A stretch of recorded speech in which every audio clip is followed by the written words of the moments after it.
Bom dia, minhas queridas e meus queridos, irmãs e irmãos.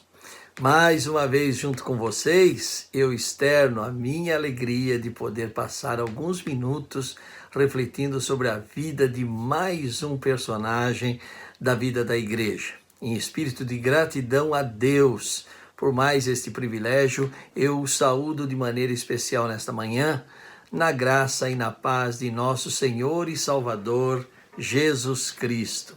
Manhã de domingo, dia dedicado ao Senhor. Pois bem, felizes? Vamos em frente. Eu hoje vou fazer um pouco diferente daquilo que tenho feito habitualmente. Quem tem assistido às nossas aulas, quem tem participado dos nossos encontros, vai perceber uma pequena diferença, mas nada assim, né? Eu vou inverter um pouquinho a forma de iniciar o nosso bate-papo, a nossa conversa. Então, não vamos sair do título, obviamente, nem do tema, né? O tema continua sendo aquele, vidas que inspiram. E hoje eu vou iniciar minha reflexão juntamente com vocês, mencionando 3 momentos especiais da vida do nosso personagem para hoje, descritos na Bíblia Sagrada, para que sirvam de inspiração nesse tempo no qual nós passaremos juntos, tá bem? Bom, o primeiro texto está em Atos, é o primeiro versículo do 9º capítulo, diz o seguinte: enquanto isso, Saulo não parava de ameaçar de morte os seguidores do Senhor Jesus. Ele foi falar com o grande sacerdote. O segundo texto, na verdade, são 2 versículos, é o 3º e o 4º versículo desse mesmo capítulo de Atos, que diz o seguinte: mas na estrada de Damasco, quando Saulo já estava perto daquela cidade, de repente, uma luz que vinha do céu brilhou em volta dele. Ele caiu no chão e ouviu uma voz que dizia: Saulo, Saulo, por que você me persegue? E o texto seguinte e final neste início de bate-papo está na primeira carta de Paulo aos Coríntios, no capítulo 15, versículos 9 e 10. Dizem o seguinte, esses 2 versículos: porque eu sou o menor dos apóstolos, que eu mesmo não sou digno de ser chamado apóstolo, pois persegui a igreja de Deus.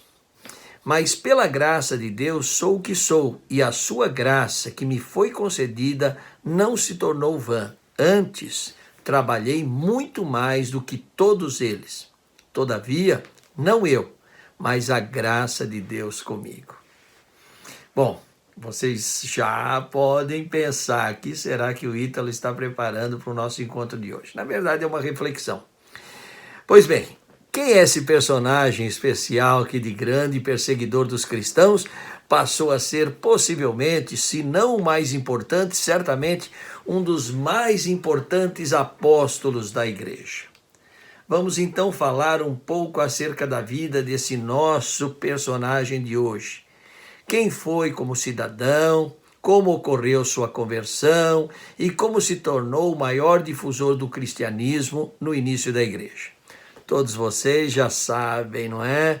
Eu estou falando de Paulo, do apóstolo Paulo, também conhecido como apóstolo dos gentios.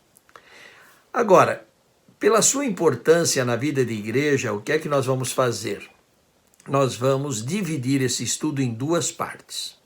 A primeira parte que nós abordaremos hoje, nesta manhã, ela tratará da vida de Paulo desde o seu nascimento até a sua conversão ao cristianismo.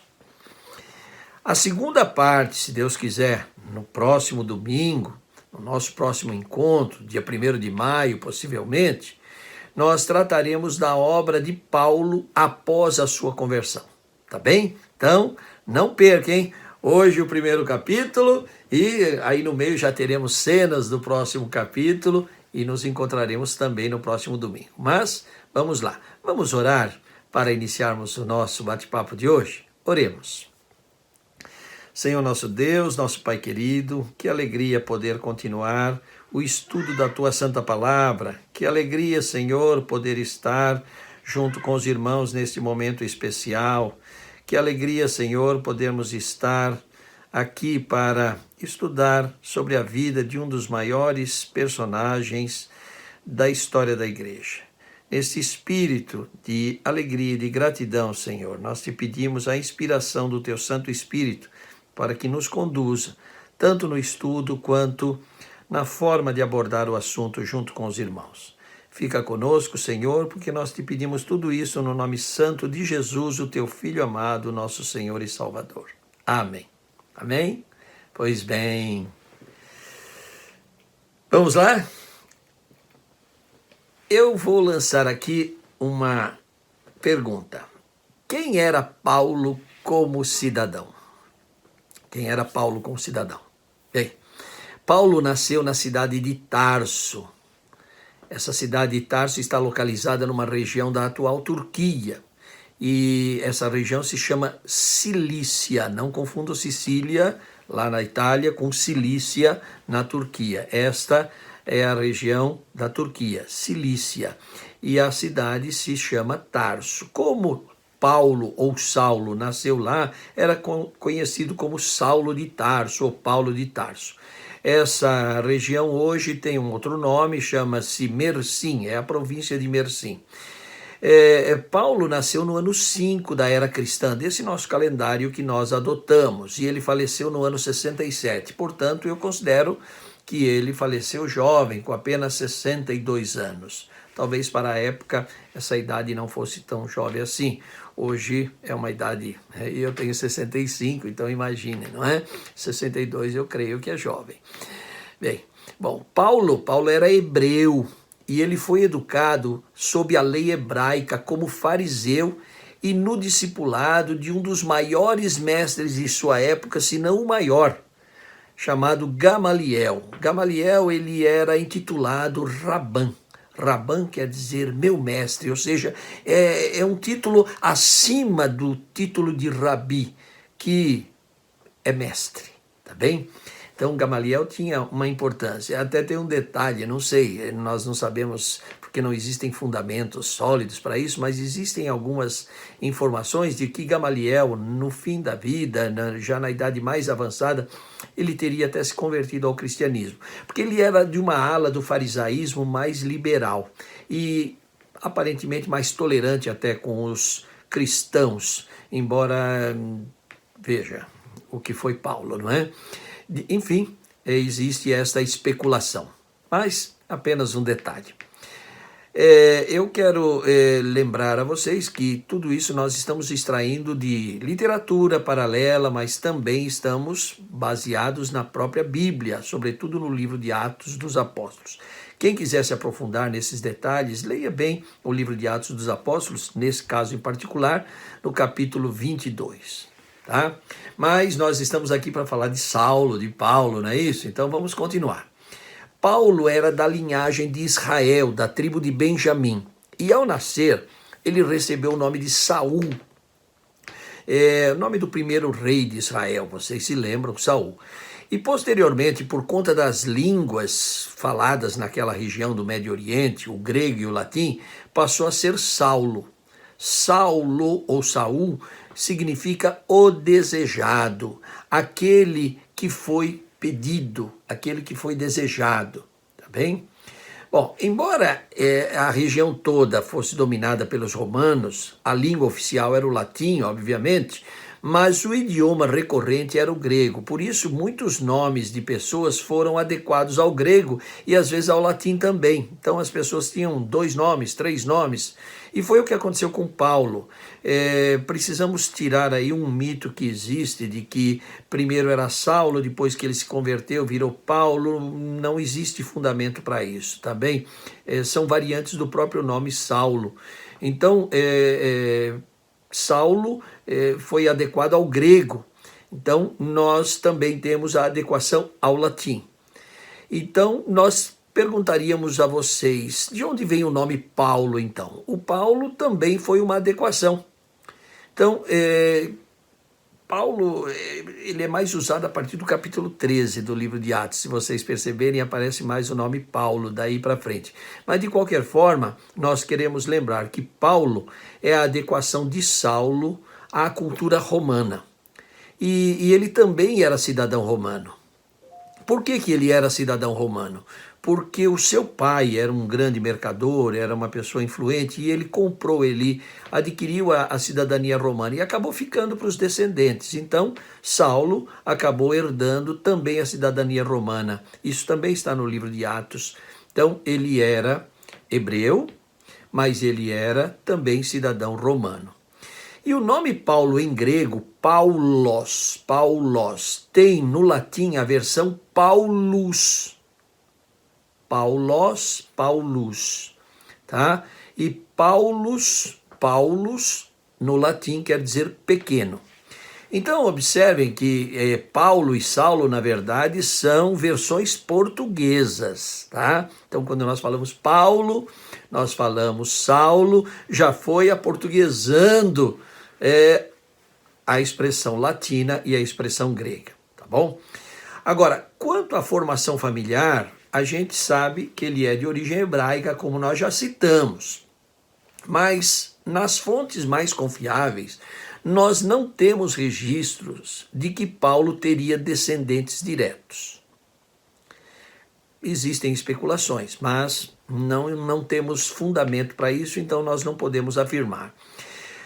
Segundo a primeira carta de Paulo aos Coríntios, lá no capítulo 7, no sétimo capítulo desta carta, nós temos no primeiro e no segundo versículo, e do 7º ao 9º, um registro que menciona possivelmente o estado civil de Paulo, mas não está bem claro.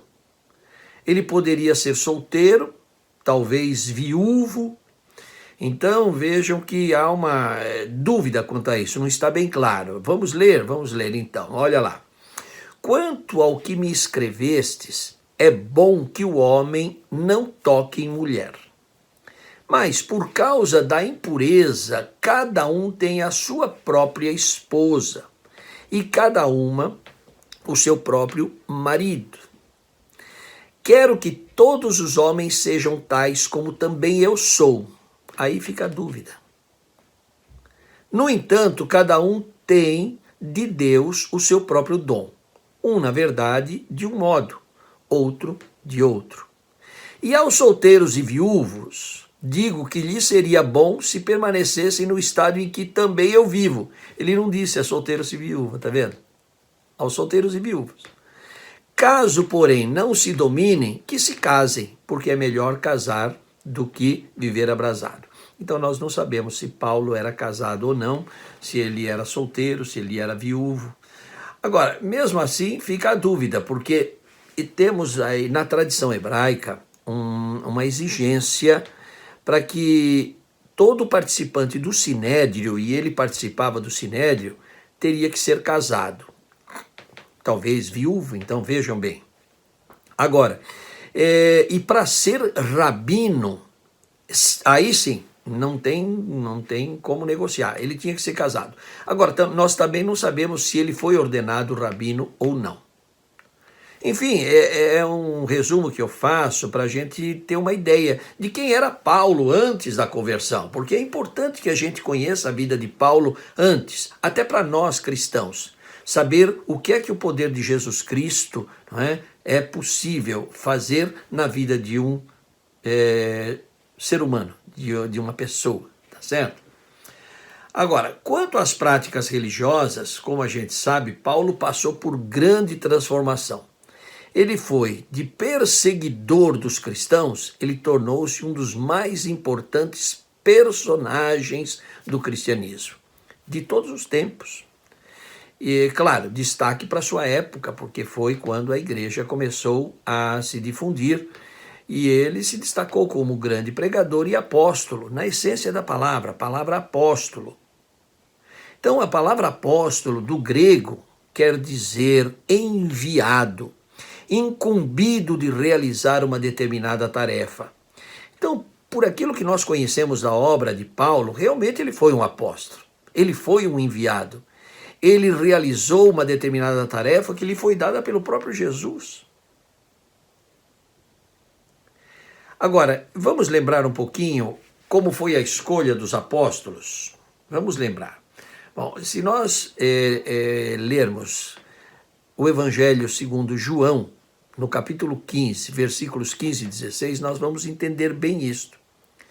Jesus escolheu ele mesmo os 12 apóstolos. Ele, um a um, presencialmente. Vejam lá, vamos ler? Já não vos chamo servos, porque o servo não sabe o que faz o seu senhor, mas tenho-vos chamado amigos, porque tudo quanto ouvi de meu Pai vos tenho dado a conhecer. Que privilégio, não, queridos? Não fostes vós que me escolhestes a mim. Veja, não sou eu que aceito Jesus. Não sou eu que escolho Jesus. Pelo contrário, eu vos escolhi a vós outros, e vos designei para que vades e deis fruto, e o vosso fruto permaneça, a fim de que tudo quanto pedirdes ao Pai em meu nome, ele vô-lo conceda. Tá bem? Então, vejam que há uma simbologia muito grande nessa escolha. A escolha foi feita por Jesus. Mas a gente sabe também que nós temos uma das mais emblemáticas passagens do Novo Testamento, que foi o suicídio de Judas Iscariotes. Não é? Então, a gente sabe que o que aconteceu com Judas. Nós tínhamos os 12 apóstolos. Judas suicidou. Ficaram 11. Isso já depois da morte e ressurreição de Jesus, certo? Então, por esse motivo, Pedro, que, digamos, liderava o grupo, possivelmente, ele tinha forte influência, afinal de contas, tinha sido dado a ele, não é, toda aquela orientação de Jesus sobre tu és Pedro, sobre esta pedra edificarei a minha igreja. Vocês se lembram dessa passagem? Pedro exercia forte influência sobre os amigos, não é? Os outros 10 que ficaram, com ele 11. Então ele tomou a iniciativa de escolher alguém para ocupar a vaga deixada por Judas Iscariotes. Depois deles conversarem, possivelmente, eles estabeleceram alguns critérios e chegaram a 2 nomes. Estão aí destacados para você ver, não é? José Barsabás, que era apelidado de O Justo, e Matias. Bom, como escolher entre esses 2? Então, eles oraram, utilizaram uma espécie de sorteio, e Matias foi o escolhido e passou a acompanhar o grupo como apóstolo. Seria o 12º, então. Agora, a gente não pode afirmar, mas diversos pesquisadores arrasou ao argumento que Pedro teria sido um pouco precipitado nessa escolha. Nós também não temos fundamento para poder dizer que realmente houve uma precipitação. De qualquer forma, a gente percebe que Matias é pouco citado no Novo Testamento todo. Aí, em Atos, ele aparece, mas o legado dele também, nós não temos grandes registros que mostram exatamente o que Matias teria deixado como uma obra apostólica. Enfim, está aí. Todos nós sabemos, inclusive, que Matias morreu até depois de Paulo. Então, bom, deixa para lá. Nós não podemos também ficar conjecturando, não é? Alguns dizem até que ele teria sido morto por apedrejamento. Teria sido perseguido e depois de apedrejado e morto, ele teria sido até decapitado. Mas são também literaturas paralelas que a gente consultou Então eu não posso dizer com certeza, porque não existem muitas obras. Você sabe que quando nós fazemos uma pesquisa científica, sobretudo em nível histórico, nós temos aquela tradição de consultar no mínimo 3 fontes, né? No mínimo, daí para mais. E às vezes essas 3 fontes não aparecem, então a gente fica sempre na dúvida, tá bom? Então, muitos dizem que, de fato, o ocupante da vaga deixada por Judas não teria sido Matias, mas teria sido Paulo. E por que teria sido Paulo, segundo esses estudiosos? Primeiro, porque Paulo realmente tem registros de que foi efetivamente apóstolo no significado original da palavra apóstolo. E, além do mais, todos nós conhecemos muito bem toda a passagem da conversão de Paulo. Vamos falar dela daqui a pouco de forma mais direta. Mas foi Jesus quem escolheu Paulo. Embora, depois de morto e ressuscitado, foi Jesus que apareceu e teria falado com Paulo. Isso está atestado no livro de Atos. E por ele mesmo, o próprio Paulo fala isso também. Então, vejam que se nós pensarmos que os apóstolos foram escolhidos por Jesus, então os 12, inicialmente, Judas suicidou, depois Matias teria sido escolhido não propriamente por Jesus, mas pelo grupo, talvez por inspiração do Espírito Santo, nós não sabemos. De qualquer forma, nós sabemos que Paulo foi escolhido por Jesus. Então, nós devemos prestar atenção nisso. Então, eu creio que eu devo entender que Paulo foi efetivamente o apóstolo no significado original da palavra, e sem desmerecer Matias, que também serviu ao Senhor durante toda a sua vida, apesar da escassez de registro que a gente tem das ações dele. Tá bom?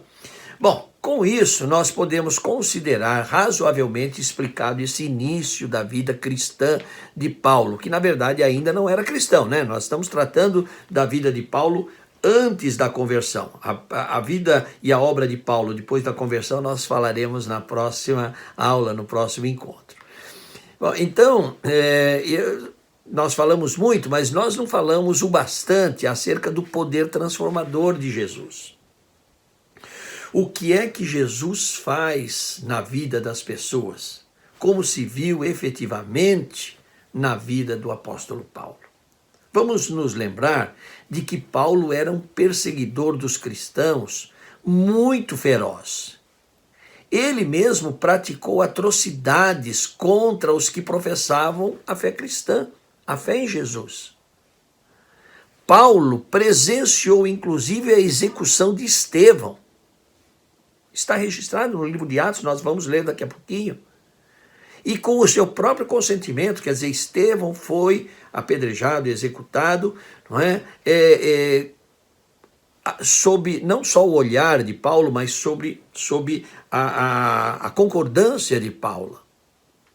Então, nós vamos ler isso para que vocês se lembrem dessa passagem muito triste, porém muito marcante também, na vida da igreja, na história da igreja. Vamos ler 7º capítulo do livro de Atos, versículos 59 e 60. E o 8º capítulo, o versículo 1. Diz o seguinte: E apedrejavam Estevão, que invocava e dizia: Senhor Jesus, recebe o meu espírito.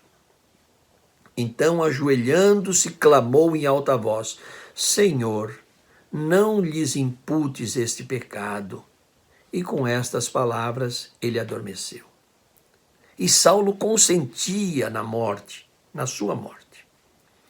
Naquele dia levantou-se grande perseguição contra a igreja em Jerusalém, e todos, exceto os apóstolos, foram dispersos pelas regiões da Judéia e Samaria. Vocês estão vendo como era feroz Paulo em relação aos cristãos? Então, nós vemos que Jesus escolhe e transforma as pessoas de acordo com o beneplácito da vontade dele, para que estas pessoas sejam instrumentos em suas mãos na obra da igreja. Foi assim com Paulo, é assim conosco, é assim comigo, com você. e assim com todas as demais pessoas. Vamos ler esta passagem importante da carta de Paulo aos Efésios, lá no 1º capítulo, versículos 3º a 5º. Então leiamos.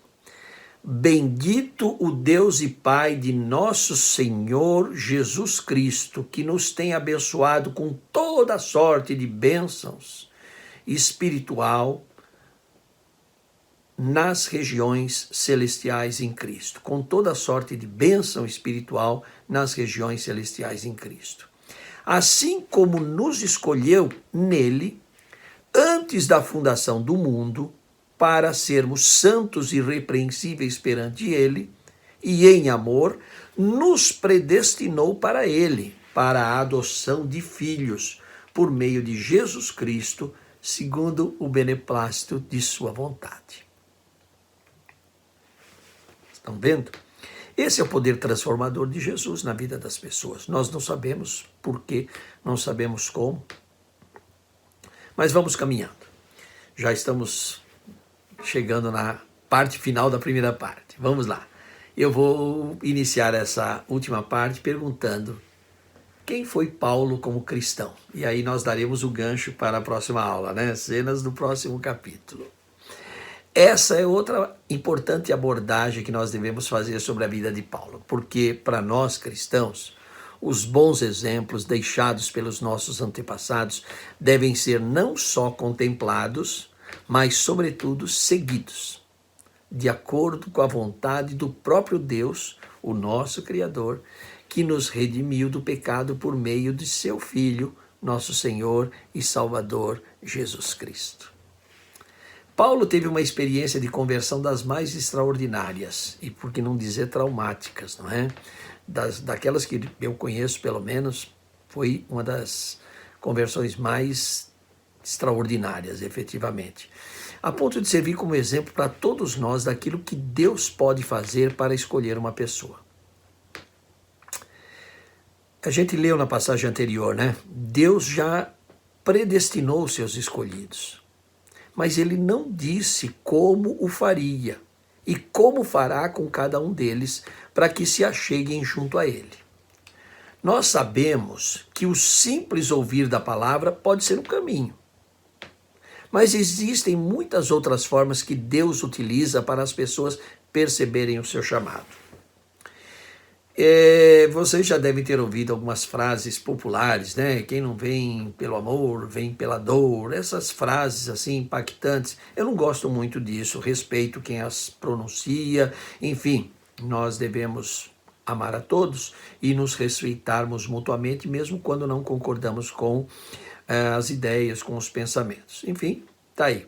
Existem essas frases populares que eu não gosto muito, por quê? Porque elas ensejam sempre uma decisão pessoal, quer dizer, eu é que tenho que decidir se quero ou não quero Jesus. Nós, cristãos reformados, entendemos de forma diferente. Nós não aceitamos Jesus, é Jesus quem nos aceita, é Jesus quem nos escolhe. Eu não escolho Jesus como meu Salvador, Jesus é que me escolheu como seu filho, como seu salvo, tá certo? Então é Jesus quem nos aceita e não nós que aceitamos a Jesus. Mas isso é uma questão doutrinária dentro da nossa doutrina cristã, reformada, calvinista, presbiteriana, tá bem? O caso da conversão de Paulo é marcante. Nós não conhecemos nenhum outro registro semelhante, tá? Que tenha ocorrido de igual modo. Mas nós temos muitos outros casos marcantes também, até mais ou menos traumáticos, mas também marcantes. Temos alguns até mais suaves. Lembremos-nos da conversão de milhares de pessoas após o discurso de Pedro no Pentecostes. Diz a Bíblia, mais de 3.000 pessoas se converteram, foram ali apresentados diante daquele povo todo, enfim, e não foi nada assim traumático como o caso de Paulo. Mas temos casos complexos. Vocês se lembram da conversão do imperador Constantino de Roma, da própria conversão de Agostinho de Hipona. Enfim, Deus sabe o que Ele quer e como fazer para nos escolher e nos tornar instrumentos nas suas mãos. Então, sob esse aspecto é que eu considero importante a comunhão na igreja, a leitura da Bíblia Sagrada, porque o conhecimento de fatos como esses podem também ser utilizados por Deus para chamar os seus eleitos. Podem ser os caminhos, ou um dos caminhos. É importante parar um pouco e analisar como se deu o chamado de Paulo, para que a gente entenda que Deus tem lá seus próprios propósitos e formas, e não somos nós que vamos dizer o que ele tem que fazer, o que ele não tem que fazer. Nós, quando oramos, nós conversamos com Deus, nós dialogamos com Deus, nós externamos aquele sentimento que estamos tendo naquele momento. E Deus já sabe o que a gente iria pedir. Então, para que orar? Nós oramos exatamente para compartilhar com Deus um momento, um bate-papo, como nós fazemos com os nossos amigos. E Jesus é o nosso melhor amigo. Deus é o nosso Criador, Pai. O Espírito Santo é o nosso inspirador. Enfim, Deus é quem nos sustenta. Tá? Então vamos lembrar da conversão de Paulo. Vocês já devem ter lido, mas é importante reiterarmos aqui. Em mais um dia no qual Saulo ou Paulo planejara investir novamente contra os cristãos e levá-los presos até Jerusalém, ele estava indo pela estrada de Damasco e quando ele estava chegando próximo à cidade, ele foi atingido por uma luz intensa e junto com todos os que o acompanhavam, e todos caíram ao chão. Tá? E de repente uma voz dirigida a Paulo o inquiria e queria saber o motivo de sua perseguição aos seguidores de Cristo. Nós já lemos hoje. Saulo, Saulo, por que me persegues? Capítulo 9, né? De Atos, versículo 4. Saulo abriu os olhos, mas não enxergava nada, tanto que ele teve que ser conduzido pelas mãos até Damasco. Tá bem? Então, meus queridos, vamos ler esse trecho de Atos. Com isso, nós encerraremos a nossa conversa de hoje e deixaremos este link, esta ligação para a próxima aula, quando nós trataremos do depois deste momento. E isso tem que ficar marcado. Vamos ler? Então, lá. Atos, desde o versículo 10º até o versículo 19 do 9º capítulo. Ora, havia em Damasco um discípulo chamado Ananias. Disse-lhe o Senhor numa visão: Ananias, ao que respondeu: Eis-me aqui, Senhor. Então o Senhor lhe ordenou: Dispõe-te e vai à rua que se chama Direita, e na casa de Judas procura por Saulo, apelidado de Tarso, pois ele está orando. E viu entrar um homem chamado Ananias, e impor-lhe as mãos para que recuperasse a vista. Ananias, porém, respondeu: Senhor, de muitos tenho ouvido a respeito desse homem. Quantos males tem feito aos teus santos em Jerusalém? E para que trouxe autorização dos principais sacerdotes para prender a todos os que invocam o teu nome. Mas o Senhor lhe disse: Vai, porque este é para mim um instrumento escolhido para levar o meu nome perante os gentios e reis, bem como perante os filhos de Israel. Pois eu lhe mostrarei quanto lhe importa sofrer pelo meu nome. Então Ananias foi e, entrando na casa, impôs sobre ele as mãos, dizendo: Saulo, irmão, o Senhor me enviou, a saber, o próprio Jesus que te apareceu no caminho por onde vinhas, para que recuperes a vista e fiques cheio do Espírito Santo. Imediatamente lhes caíram dos olhos como que umas escamas, e tornou a ver. A seguir, levantou-se e foi batizado. E depois de ter se alimentado, sentiu-se fortalecido. Então permaneceu em Damasco alguns dias com os discípulos. Estão vendo, minhas irmãs e meus irmãos? Eu fico emocionado quando eu leio passagens como esta. O que Deus faz com as pessoas? Ele escolheu um dos maiores perseguidores dos cristãos para levar a sua palavra. Pensaram nisso? Pois bem, nós vamos fazer uma pausa aqui então, para continuarmos no nosso próximo encontro, essa fascinante história de Paulo com a sua obra, agora como cristão. Então, a partir desse próximo encontro, no próximo domingo, se Deus quiser, nós falaremos da obra de Paulo. Que Deus os abençoe, que Deus nos abençoe com uma linda jornada nesse domingo, uma abençoada semana para todas e todos vocês e que nós possamos logo mais participar do culto dedicado ao Senhor, tá bem? Que Deus abençoe, um forte e fraterno abraço e aquele meu beijo no coração de cada uma e de cada um. Tchau!